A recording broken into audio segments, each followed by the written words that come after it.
Hello एवं नमस्कार साथियों। मैं आदित्य कौरव स्वागत करता हूं एक बार फिर से आप सभी का सक्सेस एग्रीकल्चर इंस्टीट्यूशन के ऑफिशियल यूट्यूब चैनल पे। तो जी हाँ बच्चों, जैसा कि आप सभी को पता है कि एमपीपीएटी 2026 की सेकंड काउंसलिंग की प्रक्रिया जो है वो चालू हो चुकी है। तो तमाम जानकारी के साथ मैं आज आपके साथ उपस्थित हूँ और जानेंगे हम बच्चों आपके सारे सवालों के जवाब। बहुत सारे सवाल, बहुत सारे मैसेजेस, बहुत सारे कॉल्स हमारे पास आ रहे हैं, तो हर एक क्वेश्चन का आपका जो है वो जवाब मैं आपके पास देने के लिए आया हूँ। जान लेते हैं हम आपके सारे जवाबों को और साथ ही साथ कि कैसे आपको अपनी सेकंड काउंसलिंग करनी है, किस तरीके से अपना जो है वो अपनी प्रक्रिया को आगे बढ़ाना है। चलिए, तो ये आपका सेकंड राउंड का बेटा जो है वो समय जो है वो आ चुका है और साथ ही साथ आपके प्रश्नों के पहाड़ भी जो है वो आ रहे हैं। क्या क्या प्रश्न और क्या क्या डाउट आपके हैं, एक बार मैं आपको बता देता हूं कि आज हम क्या कवर करने वाले हैं। तो बेटा, क्या फर्स्ट राउंड में वाले बच्चों को फिर से रजिस्ट्रेशन करना पड़ेगा? बहुत सारे बच्चे जो है वो इस क्वेश्चन को पूछ रहे हैं। दूसरा आपका क्या सवाल है बच्चों कि क्या अपग्रेडेशन वाले बच्चों को फिर से रजिस्ट्रेशन करना पड़ेगा? क्या आपने जो अपग्रेडेशन के लिए अप्लाई किया था फर्स्ट राउंड में, अब आपको क्या करना पड़ेगा? उनका जवाब हम जानेंगे। तीसरा जवाब क्या है कि फर्स्ट राउंड में मिला हुआ कॉलेज क्या हमारा सेकंड राउंड के बाद हम फिर से ले पाएंगे? क्या है मतलब, पहले राउंड में जो आपने कॉलेज सिलेक्ट किया था वो अगर आपको दूसरे राउंड में दूसरा कॉलेज मिल जाता है और आप दूसरे राउंड वाले कॉलेज को नहीं लेना चाहते हैं, तो क्या फिर से आप पहले राउंड वाले कॉलेज को ले सकते हैं? साथ ही साथ क्या सेकंड राउंड में क्वालिफिकेशन चेंज कर सकते हैं? मतलब जब आपको सेकंड राउंड में अगर आपको अपना जो आपने लिस्ट चुनी हुई है, यानी कि जो आपने प्रेफरेंस चुना हुआ है, क्या आप उसे अपना चेंज कर सकते हैं? क्या फर्स्ट राउंड में पेमेंट सीट मिलने के बाद सेकंड राउंड में फ्री सीट मिल सकती है?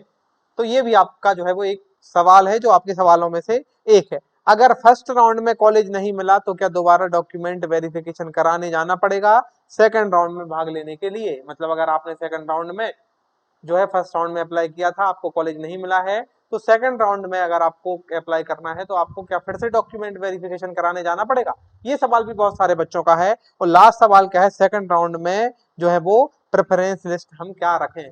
मान लीजिए जिन बच्चों को फर्स्ट राउंड में कॉलेज नहीं मिला है, अब उनको किस तरीके से कॉलेज चुनना है ताकि आपकी कॉलेज मिलने के चांसेस सेकंड राउंड में बढ़ जाएं? तो ये तमाम सवालों के जवाब जो है वो आज मैं आपको देने वाला हूं। ध्यान रखिएगा, पूरी वीडियो में आपको बने रहना है। और अगर इनके अलावा भी अगर आपके कोई प्रश्न है तो बच्चों वो जो आप हमारे कमेंट सेक्शन में डाल के जो है वो हमसे पूछ सकते हैं। तो ये देखिए, पहले राउंड के बाद हमारी सेकंड राउंड की जो है वो क्या नोटिफिकेशन आई है। ये नोटिफिकेशन आपके सामने जो है वो यहाँ पे दिखाई दे रही है, जिसमें ऑनलाइन ऑफ कैंपस संयुक्त काउंसलिंग कार्यक्रम 2026-27 के बारे में दिया हुआ है। तो इसमें क्या दिया हुआ है, जैसा बच्चों हमारी जो पहले राउंड की काउंसलिंग हुई थी, उस पहली राउंड के काउंसलिंग से पहले इसी तरीके का एक नोटिफिकेशन और आया था। उस नोटिफिकेशन में आपको बताया गया था कि किस कैटेगरी के अगर आपको कितने नंबर हैं तब जाके आप काउंसलिंग में अप्लाई कर सकते हैं, मतलब पहली काउंसलिंग के लिए। सेम उसी तरीके से ये लिस्ट फिर से आ चुकी है। इस लिस्ट में कुछ कुछ नंबर दिए हुए हैं काय के वर्ग या कैटेगरी के अनुसार। अगर आपके नंबर उस कैटेगरी में जो ये नंबर दिए हुए हैं इनसे ज्यादा हैं तो आप सेकंड राउंड में अप्लाई कर सकते हैं। अगर आपके नंबर इससे कम है तो आप सेकंड राउंड में अप्लाई ही नहीं कर सकते। तो सर ये नंबर क्या है वो आपकी स्क्रीन में यहाँ पे दिखाई दे रहे हैं। अगर बच्चों आप यूआर, एसटी, एससी या ओबीसी और ईडब्ल्यूएस के कैटेगरी से आप फ्रीडम फाइटर या सैनिक या पीडब्ल्यू डी कैटेगरी से आते हैं, तो ऐसे बच्चों में बच्चों कितने भी नंबर हो, 1 नंबर हो, 2 नंबर हो, 100 नंबर हो, 150 नंबर हो, आप सारे बच्चे सेकंड काउंसलिंग का जो है वो अपना रजिस्ट्रेशन करा सकते हैं, अपना फॉर्म भर सकते हैं। उसके बाद बच्चों एससी की फीमेल जो है वो 27 नंबर या उससे अधिक नंबर अगर आपके पास है तो आप यहाँ पे जो है वो अप्लाई कर सकते हैं।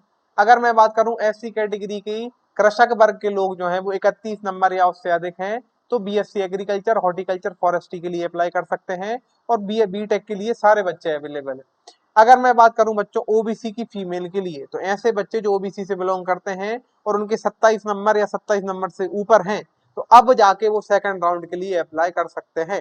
फर्स्ट राउंड में ये लिमिट थोड़ी ज्यादा थी, सेकंड राउंड में आपकी लिमिट जो है वो कमा दी गई है। और अगर आपको बीटेक करना है ओबीसी वाले बच्चों को और आपके 25 नंबर है तो आप जो है वो अप्लाई कर सकते हैं। ओबीसी की फीमेल के लिए भी बेटा 27 नंबर रखे गए हैं और 25 नंबर रखे गए हैं आपकी बीटेक के लिए। अगर मैं बात करूं बच्चों ओबीएस की एक्स कैटेगरी के लिए, तो ये यहाँ आपके 46 नंबर हैं और अगर हम बात करें बीटेक के लिए 31 नंबर है। ईडब्ल्यूएस की लड़कियों के लिए बेटा 21 नंबर या उससे ज्यादा है तो वो अप्लाई कर सकती हैं बीएससी एग्रीकल्चर, हॉर्टिकल्चर के लिए। और अगर मैं बात करूं यूआर मतलब सामान्य कैटेगरी की बच्चियों या लड़कियों के लिए 27 नंबर रखे गए हैं बीएससी एग्रीकल्चर के लिए और 25 नंबर रखे गए हैं बीएससी अपने बीटेक के लिए। अगर मैं यूआर कैटेगरी के लड़कों की बात करूं तो 46 नंबर या उससे ज्यादा है तो आप अप्लाई कर सकते हैं, और 31 नंबर हैं या उससे ज्यादा है तो आप बीटेक के लिए अप्लाई कर सकते हैं। ये आपके कम से कम नंबर हैं, मतलब इस नंबर में अगर आपका है तो इसका मतलब ये नहीं आपका सिलेक्शन हो जाएगा। इसलिए अगर आपके पास नंबर है तो इसका मतलब ये होता है कि आप जो हमारी काउंसलिंग की प्रक्रिया है उसमें आप भाग ले सकते हैं। तो ये आपके नंबर यहाँ पे आपको जो है वो दिखाई दे रहे होंगे। अब सर ये तारीख कब से कब है, कब हमको अप्लाई करना है, कब क्या करना है, तो ये आपका पूरा शेड्यूल है, यानी कि ये आपका समय सारणी है। इसमें सबसे पहले बेटा क्या होगा, ऑनलाइन रजिस्ट्रेशन और शुल्क का भुगतान होगा, जिसमें आपको 1,000 रुपए देने पड़ेंगे, और 7 तारीख से लेकर 10 तारीख तक होगा। अब ये किस किस को कराना है, तो ऑनलाइन रजिस्ट्रेशन बेटा उन बच्चों को कराना है जिन बच्चों ने अभी तक रजिस्ट्रेशन नहीं कराया था। केवल उन बच्चों को ऑनलाइन रजिस्ट्रेशन कराना है। इसका मतलब ये जो आपने प्रश्न पूछा था कि फर्स्ट राउंड में जो है अगर आपका अपग्रेडेशन कराना है तो आपको रजिस्ट्रेशन कराना पड़ेगा, जी नहीं, आपको रजिस्ट्रेशन नहीं कराना पड़ेगा।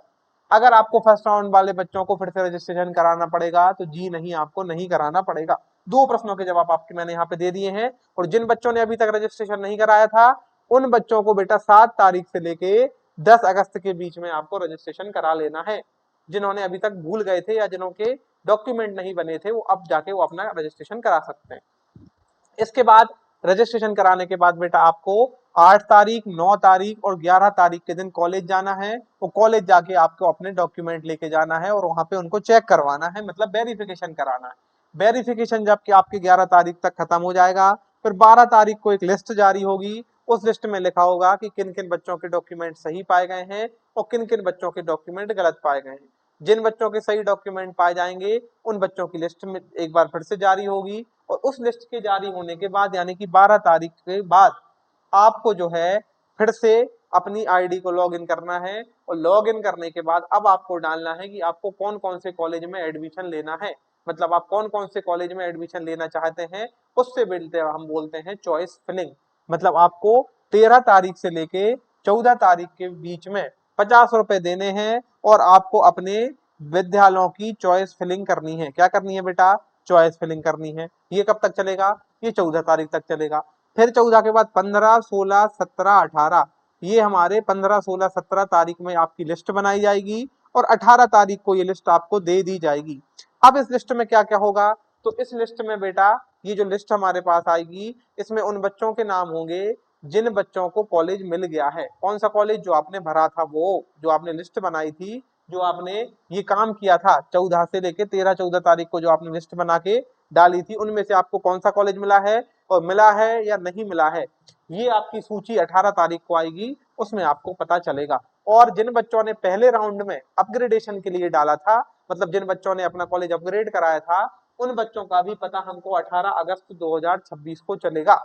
इस बात को आपको ध्यान रखना है, इसलिए ये तारीख जो है वो आपके लिए बेहद जरूरी बन जाती है। इसके बाद बेटा 18 तारीख के बाद जो है, इसके बाद क्या होगा, आवंटित पत्रों की उपलब्धता हो जाएगी। फिर आपको 5,000 रुपए जमा करने के बाद आपको वो सीट लॉक कर देना है जो सीट आपको मिली है। जिस भी बच्चे को जो सीट मिली है उस बच्चे को उस सीट को लॉक कर लेना है, अगर वो एडमिशन चाहते हैं तो। और नहीं चाहते हैं तो आप फीस जमा मत करिएगा। जो बच्चा चाहता है एडमिशन लेना वो 5,000 रुपए भरेगा और अपनी सीट को कर लेगा लॉक। और जो सेकंड राउंड में जो आपने अपग्रेड, फर्स्ट राउंड में जिन बच्चों ने अपग्रेडेशन भरा था उनको भी दिख जाएगा, तो वो भी अपनी सीट ऑलरेडी लॉक कर चुका है, उनको अब दोबारा लॉक करने की जरूरत नहीं पड़ेगी। उनका सीधा सीधा अलॉटमेंट लेटर आएगा। उस अलॉटमेंट लेटर में आपको पता चलेगा कि आपकी सीट जो है वो अपग्रेड हुई है या वही की वही रह गई है। ये 18 तारीख को आपको पता चल जाएगा। और जिन बच्चों का अभी तक अलॉटमेंट नहीं आया था, अब अलॉटमेंट आया है, उन बच्चों को जो है वो ये 18 से लेके 20 तारीख तक जो है वो आपको 5,000 रुपए भर के अपनी सीट लॉक करनी है।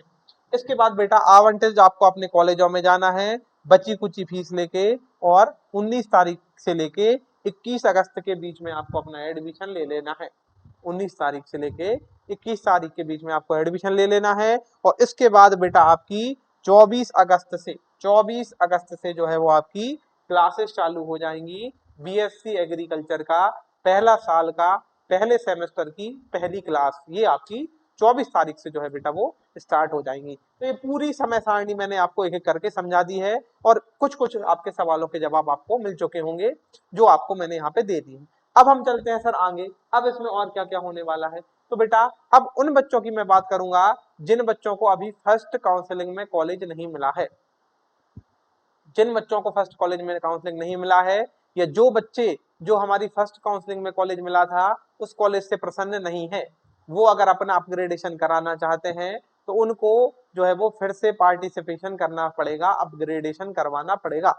अब ये अपग्रेडेशन करवाने के लिए आपको क्या करना है, आपको सबसे पहले ये पता होना चाहिए कि सर कौन से कॉलेज में सीटें खाली हैं, उसी हिसाब से आप उनको चुनेंगे, तभी जाके आपको उस कॉलेज में जो है वो एडमिशन दिया जाएगा। तो टोटल बच्चों हमारा पहला राउंड खत्म होने के बाद, पहला राउंड खत्म होने के बाद आपकी जो टोटल सीटें हैं वो लगभग 386 सीटों पे, कितनी, 386 सीटों पे जो है वो आपकी अभी खाली पड़ी हुई है। मतलब इन 386 सीटों पे अभी किसी भी बच्चे ने एडमिशन नहीं लिया है, मतलब 386 बच्चे आपके सेकंड राउंड में और अंदर आएंगे, मतलब उनका और सिलेक्शन होगा, पहली बात।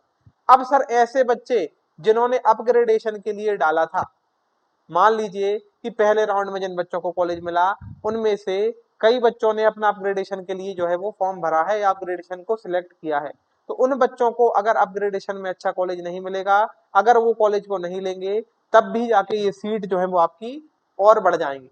क्या हो जाएंगी आपकी, और बढ़ जाएंगी। ये तो वो सीटें लिखी हुई है जो अभी वर्तमान में खाली है, वर्तमान में खाली जो आपकी सीटें हैं वो सीटें ये लिखी हुई है केवल और केवल। अब इसमें और बढ़ेंगी, और क्यों बढ़ेंगी, क्योंकि सर जिस बच्चे ने पे अभी जो है हमारा अप्लाई किया था फर्स्ट राउंड में, उसको पसंद का कॉलेज नहीं मिला, उसने अपग्रेडेशन के लिए डाल दिया, अपग्रेडेशन के लिए जब उसने अप्लाई किया तो अपग्रेडेशन में उसको दूसरा कॉलेज मिला, उस बच्चे को वो भी कॉलेज नहीं लेना है, तो वो अपना एडमिशन छोड़ देगा, और जैसे वो एडमिशन छोड़ेगा तो यहाँ आपकी सीटें जो है वो बढ़ जाएंगी।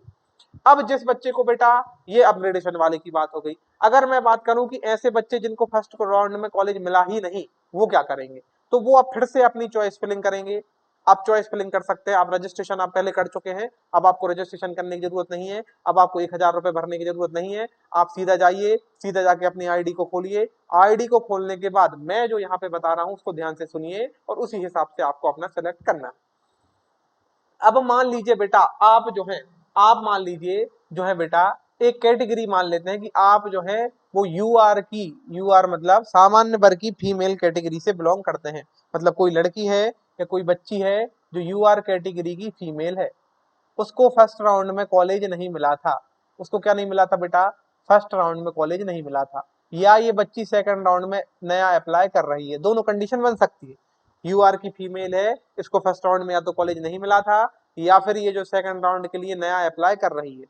अब आपको क्या करना है, इन्होंने बेटा यहाँ पे सीटें दी हुई है, सीटें कैसी, जैसे यहाँ पे लिखा है बेटा कॉलेज ऑफ एग्रीकल्चर जबलपुर, जो हमारा जबलपुर का मेन कॉलेज है, यानी कि JNKVB जबलपुर का जो कैंपस है, उसमें बीएससी एग्रीकल्चर की यूआरएफ कैटेगरी यानी कि सामान्य कैटेगरी की फीमेल के लिए, सामान्य कैटेगरी की फीमेल के लिए बेटा एक भी सीट नहीं बची है, सारी भर चुकी है, 0 सीट है।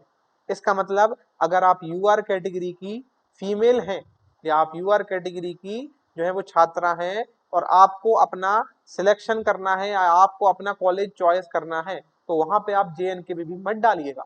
क्यों नहीं डालना है आपको, क्योंकि सर यहाँ पे तो सीट है नहीं है, और सीट ही नहीं है तो आपको कहां से मिलेगी। अगर आप ऐसे ऐसे बुरे बुरे कॉलेज का चुन लेंगी या ऐसे कॉलेजों को चुन लेंगी जहां पे यूआर फीमेल की सीट ही उपलब्ध नहीं है, तो बेटा आपकी चॉइस फिलिंग बेकार चली जाएगी, क्योंकि आपको कॉलेज नहीं मिलेगा। आपको इसको रखना है अपनी लिस्ट में, लेकिन ऊपर नहीं रखना है ज्यादा, क्योंकि अगर आप इसको ऊपर रखेंगे तो मुश्किल हो जाएगी आपको सीट मिलना, क्योंकि बेटा यहाँ तो सीट है ही नहीं। अब जैसे मैं बात करूं बेटा, इसका मैं नीचे आता हूं, मतलब यूआर कैटेगरी की जो फीमेल है उसकी जबलपुर में तो कोई सीट नहीं बची, उस बच्ची के लिए जो है वो टीकमगढ़ में भी सर जो है वो कोई सीट नहीं, रीवा में भी कोई सीट नहीं बची, ठीक है, ये दूसरा कॉलेज हमारा क्या है रीवा, रीवा में भी कोई सीट नहीं बची है। इस बच्ची के लिए टीकमगढ़ कॉलेज में 3 सीटें हैं। कितनी सीटें हैं, टीकमगढ़ कॉलेज में, मतलब कौन से बच्चे के लिए, यूआर कैटेगरी की एफ यानी कि फीमेल के लिए टीकमगढ़ कॉलेज में 3 सीटें हैं। इसका मतलब आपको बेटा अपना चॉइस फिलिंग करते समय ये वाले कॉलेज को ऊपर रखना है। जब आप इस कॉलेज को रखेंगे तो आपके सिलेक्शन के चांस बढ़ेंगे। क्यों बढ़ेंगे, क्योंकि यहाँ पे सीट खाली है। सेम उसी तरीके से अगर मैं देखूं कि अगर बेटा आप एससी कैटेगरी की फीमेल है, अगर आप एससी कैटेगरी की फीमेल है, मतलब एससी कैटेगरी में है और आप फीमेल वर्ग में आती है, तो एससी कैटेगरी की फीमेल छात्राओं के लिए यहाँ जबलपुर में एक सीट खाली है। इसका मतलब आप अपनी चॉइस फिलिंग में जबलपुर को सिलेक्ट कर सकते हैं। क्योंकि अगर आप उसको सिलेक्ट करेंगे तो आपको जबलपुर मिलने का चांस जो है वो रहेगा, क्योंकि वहां पे एक सीट खाली है। लेकिन अगर यहाँ पे मैं रीवा में बात करूं तो रीवा में कोई सीट नहीं है। रीगम के बाद बेटा टीकमगढ़ में जो है वो कोई सीट नहीं है। टीकमगढ़ के बाद आपकी बारासिवनी में कोई सीट नहीं है। फिर यहाँ भी नहीं है आपकी, यहाँ भी नहीं है, यहाँ भी नहीं है, फिर आपकी सीट कहाँ खाली है, फिर आपकी सागर खुरई में खाली है। तो इस तरीके से आपको बहुत अच्छे ढंग से आपको जो है वो क्या करना है, अपना जो है वो चुनाव करना है कॉलेजेस का। इसीलिए तो बेटा ये कॉलेज वालों ने आपको सीटों की संख्या बताई है। ये अलग अलग इतनी बड़ी लिस्ट क्यों दी हुई है? ये लिस्ट इसीलिए दी हुई है ताकि बच्चे को पता चले कि किस जगह पे खाली है, और जिस जगह पे जरूरत है वहीं जाके बच्चा जब भरेगा तो उसको मिलेगा वो कॉलेज। जहां पे खरीद जरूरत ही नहीं है, जहां पे खाली सीट नहीं है, अगर आप उसको चुन लेंगे तो आपका सिलेक्शन जो है वो रुक जाएगा। तो यहाँ पे ये पूरी लिस्ट मैंने आपको बताई हुई है। ऐसे आपको तमाम से, ये हमारी फ्री वाली सीट्स है, और ये दूसरी लिस्ट जो मैंने यहाँ पे डाली हुई है ये आपकी पेमेंट सीट्स है। ये पेमेंट सीट वाली खाली है केवल और केवल बीएससी एग्रीकल्चर, हॉर्टिकल्चर और फॉरेस्ट्री के लिए। बीटेक वाले बच्चों की लिस्ट ये नहीं है। तो अगर आप बीएससी एग्रीकल्चर, हॉर्टिकल्चर, फॉरेस्ट्री करना चाहते हैं, आप फ्री सीट पाना चाहते हैं, आप पेमेंट सीट पाना चाहते हैं, आप किसी भी कैटेगरी से क्यों ना हो, यहाँ पे आप अपनी कैटेगरी को देखिए। उस कैटेगरी को देखने के बाद आप देखिए कि कौन से कॉलेज में हमारी कैटेगरी के लिए सीट की जरूरत है, या कौन सी कैटेगरी में हमारी सीट खाली है, कौन से कॉलेज में। उस कॉलेज को आप चुनाव करिए। उस कॉलेज को आप चुनाव करेंगे, निश्चित तौर पर आपको कॉलेज मिलने की जो संभावना है वो बढ़ जाएगी। और जो बच्चे फर्स्ट राउंड में जिनको कॉलेज नहीं मिला है वो जल्दी से अपनी प्रेफरेंस को चेंज कर लीजिए। अगर आप प्रेफरेंस को चेंज करेंगे तब भी आपका फायदा हो जाएगा। क्यों? क्योंकि आपको हो सकता है आपने ऐसे कॉलेज भरे हो पहले जिन कॉलेज में अब सीट ही खाली ना बची हो, तो आप अपने वो जो क्रम है, आप वो जो अपना सिक्वेंस है उसको थोड़ा ऊपर नीचे कर दीजिए, काय के आधार पे, इस लिस्ट के आधार पे जो मैंने आपको यहाँ पे बता रहा हूँ। इससे क्या होगा? इससे सर ये होगा कि आपको समय अनुसार और जल्दी से जल्दी और अब नेक्स्ट राउंड में आपको कॉलेज मिलने की जो है वो संभावना बढ़ जाएगी।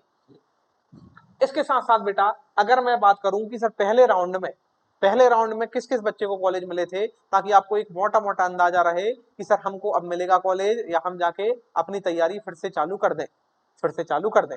तो यहाँ पे जो मैं आपको लिस्ट बताने जा रहा हूँ ये उन बच्चों की लिस्ट है जिन बच्चों को अपनी अपनी कैटेगरियों में फर्स्ट मेरिट लिस्ट में, या जो फर्स्ट आपकी काउंसलिंग हुई थी उसमें कॉलेज मिला हुआ है।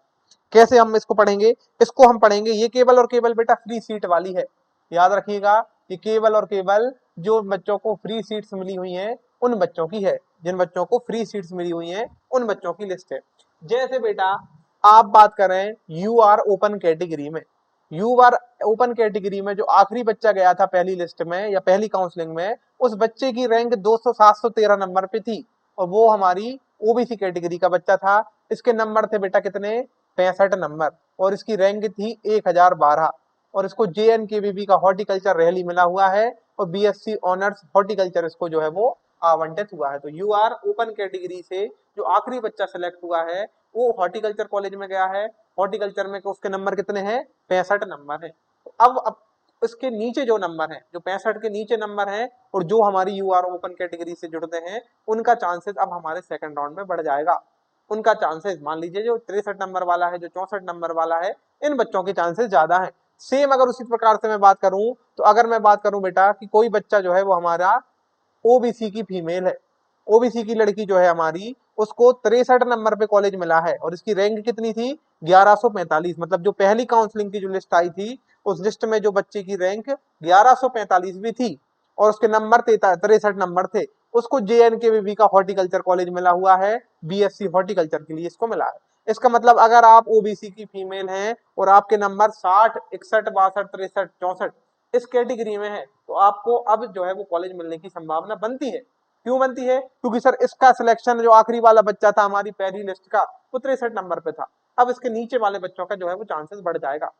तो आपको ये सब चीजें जो है वो पता होनी चाहिए। जैसे बेटा मैं बात करूं कि हमारी जो एसटी कैटेगरी की फीमेल है, एसटी कैटेगरी की जो लड़की थी बेटा, उस आखिरी लड़की का कैटेगरी का इस कैटेगरी में 34 नंबर पे सिलेक्शन हुआ है, और इसको भी बेटा जवाहरलाल नेहरू खुरई कॉलेज में बीएससी एग्रीकल्चर की डिग्री के लिए या बीएससी एग्रीकल्चर के कोर्स के लिए इसको जो है वो एडमिशन मिला हुआ है।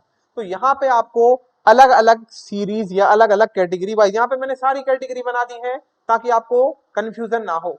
आप और कहीं देखेंगे तो आपको या तो जनरल की डायरेक्ट, या ओबीसी की डायरेक्ट लिखी होगी, एसटी की डायरेक्ट लिखी होगी, एससी की डायरेक्ट लिखी होगी, उससे आपको कुछ भी अंदाजा नहीं पता चलेगा। वो सिर्फ केवल जो है वो एक जो है वो आपको झांसा है, उसमें आपको कुछ भी पता नहीं चलेगा। यहाँ पे आप देखिएगा, मान लीजिए सर हमारे पास किसान सर्टिफिकेट है, मान लीजिए किसी बच्चे के पास किसान सर्टिफिकेट है और वो ओबीसी कैटेगरी का है, तो बेटा वो क्या देखेगा, वो जो है वो हमारा ये वाली कैटेगरी देखेगा, ओबीसी का छात्र है और किसान इसके पास सर्टिफिकेट है। तो इस बच्चे की जो लास्ट सिलेक्शन हुआ है वो 64 नंबर पे हुआ है और इसकी रैंक 110 नंबर पे थी।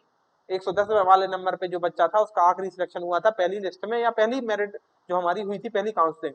अब इसके नीचे वाले जो बच्चे आएंगे उनके सिलेक्शन की संभावना ज्यादा है, लेकिन आपको क्या करना पड़ेगा, आपको अपने कॉलेजों का चुनाव करना पड़ेगा। ये जो मैंने एक लिस्ट दी हुई है आपको, इस लिस्ट में दिए हुए सीटों के अनुसार। अब मान लीजिए भैया ओबीसी का बच्चा है और कृषक कैटेगरी का है, देखिए ओबीसी में कृषक कैटेगरी में आपकी जबलपुर में नहीं है सीट, नहीं है, एक सीट आपकी यहाँ है। ये कॉलेज कौन सा है बेटा आपका, ये कॉलेज है आपका एग्रीकल्चर बीटेक का। तो बीटेक वाला बच्चा जो ओबीसी कृषक कैटेगरी का है वो यहाँ भर सकता है, ठीक है, ये हमारी फ्री सीट है। और अगर मैं ओबीसी कैटेगरी में फ्री पेमेंट सीट की मैं बात करूं तो ओबीसी हमारा ये है, ओबीसी का कृषक कैटेगरी में आपकी पेमेंट सीट में जो है वो एक भी सीट आपकी अभी बकाया नहीं बची हुई है। इसका मतलब इस बच्चों के जो है वो चांसेस कम है क्योंकि सीटों की संख्या इनकी कम है।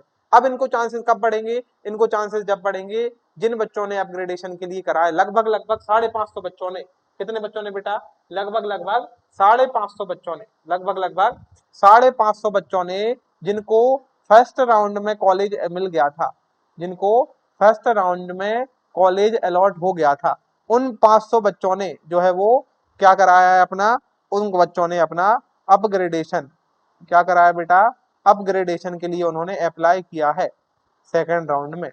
तो इन 500 बच्चों में से ये 550 बच्चे हैं। अब मान लीजिए 1 2 3 4 5 5वें नंबर का कॉलेज जो है, मान लीजिए एक बच्चा है जिसका नाम है राम, इस राम को बेटा पहले राउंड में 5वें नंबर का कॉलेज मिल गया था।